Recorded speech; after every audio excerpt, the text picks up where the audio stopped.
Voilà. Maintenant, on va parler d'actualité. Il y a quelques jours, l'APR fêtait ses 12 ans. Est-ce que vous étiez à la permanence du parti ce jour-là? Donc, je n'ai pas pu aller parce que simplement, j'étais sur une autre mission tout aussi importante. Mais j'ai participé activement à la préparation de cet événement-là. Et un anniversaire, c'est le lieu de le dire, n'est pas seulement un rituel, c'est-à-dire le retour d'une date qu'on doit fêter symboliquement. C'est aussi un moment de réflexion, un moment de projection sur ce que nous devons faire à l'avenir. Le président Macky Sall n'y était pas aussi. Son absence a fait jaser. Il y a eu des commentaires divers. Non, mais il n'était pas dit qu'il allait venir à cette manifestation. Parce que le président a deux casquettes. Disons, je ne dirais pas casquette, c'est un mot assez galvaudé, mais il y a une double dimension du président de la République. Il est chef d'État, donc il incarne l'intérêt général, il est au service de la nation, mais c'est en même temps un chef de parti. Il arrive, en réalité, il a été très pris par ses tâches, n'est-ce pas, étatiques, au point qu'il ne pouvait pas certainement y aller. C'est l'explication, c'est la seule explication. Il n'y a pas une autre explication. Et donc, il a envoyé une très forte délégation, toute la direction du parti, pour le représenter et pour délivrer un message aux militants et aux militantes. Mais c'est dans un contexte où aussi il y a des voix discordantes qui s'élèvent au niveau du parti APR. Il y a des cas de frustration. Madame Aminata Touré, par son comportement en tout cas, donne l'impression de ne pas être en odeur de sainteté avec le leader du parti APR. Est-ce que vous avez la même impression que ceux qui ont celle-là? Non, moi je n'ai pas la même impression. Maintenant nous sommes journalistes, hein, nous voulons dans toute chose mettre en avant la dimension dramatique au sens théâtral du terme, c'est-à-dire ce qui sort des chantiers battus, ce qui peut mobiliser les émotions, ce qui peut élargir une audience ou bien un lectorat, n'est-ce pas? Mais en réalité, pour être honnête, tout observateur peut parfaitement relever le fait que, en dépit de tout ce qu'on a dit, l'APR reste un bloc soudé. La preuve, c'est que lors du dernier secrétariat exécutif national, tous les ministres qui étaient au gouvernement et qui ont été déchargés, mais sont venus. Mais Mme Aminata Touré n'y était pas. Mais oui, elle peut être absente pour telle ou telle raison. Peut-être qu'elle n'avait pas le temps, peut-être que, voilà, elle avait d'autres engagements.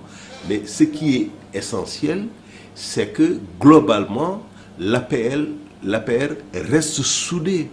Mais elle n'a pas remercié le président de la République. Est-ce que vous comprenez cette attitude? Non. Vous savez, moi, je n'aime pas trop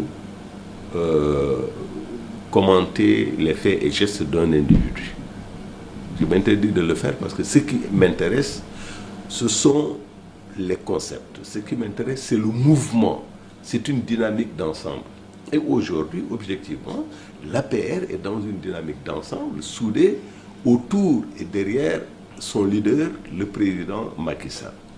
Pour moi, c'est ça l'essentiel. S'il y avait un effet de vague que des responsables de haut niveau déclarent ouvertement qu'ils démissionnent de l'APR, en ce moment, c'est une dynamique. On peut en discuter. Mais jusqu'à preuve du contraire,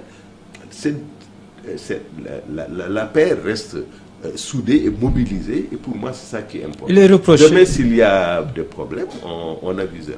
Il est reproché au président Macky Sall de favoriser ses nouveaux alliés au détriment de ses anciens compagnons. Est-ce que vous avez le même point de vue que cela? Moi, personnellement, je n'ai pas cette impression. Je n'ai pas cette impression. D'abord, si vous regardez la composition du gouvernement, la composition de l'Assemblée nationale, la composition du Haut Conseil des collectivités territoriales, si vous regardez autour du président de la République son cabinet politique, son cabinet administratif, etc., vous voyez bien qu'il reste fidèle à cette amitié et à ce compagnonnage qui l'ont lié à ses camarades. Voilà. Et ça, c'est fondamental. Donc, maintenant, il y a la nation sénégalaise. Voyez-vous bien que Benno Bokk Yakaar est une coalition qui est là depuis 2012, n'est-ce pas? Parce que la philosophie du président est de dire que la démocratie n'est pas seulement une bataille rangée entre des majorités et des minorités. La démocratie, c'est aussi la capacité à réunir toutes les forces vives de la nation autour de l'essentiel, autour d'un référentiel minimal ou d'une convergence minimale pour bâtir la nation et répondre aux attentes du peuple sénégalais. Si la politique, c'est l'art de répondre aux attentes du peuple sénégalais, si la politique, c'est l'art de construire la nation, il est évident qu'on ne peut pas rester juste avec ses premiers compagnons. Il faut élargir. Il faut élargir parce que ça permet d'apaiser, de pacifier la scène politique et ça permet de donner plus de force au président de la République de conduire la politique de la nation et de mettre en œuvre le programme pour lequel... Comment vous analysez cette sortie de ténor, entre guillemets, de l'APR, du gouvernement? Comment vous l'analysez? Je n'ai aucune analyse. Il relève de la prérogative du chef de l'État de choisir des membres du gouvernement, de nommer, parce qu'il ne faut pas oublier que c'est lui qui nomme à tous les postes civils et militaires. Donc là-dessus, il n'y a pas de commentaire à faire. Il n'y a pas de commentaire.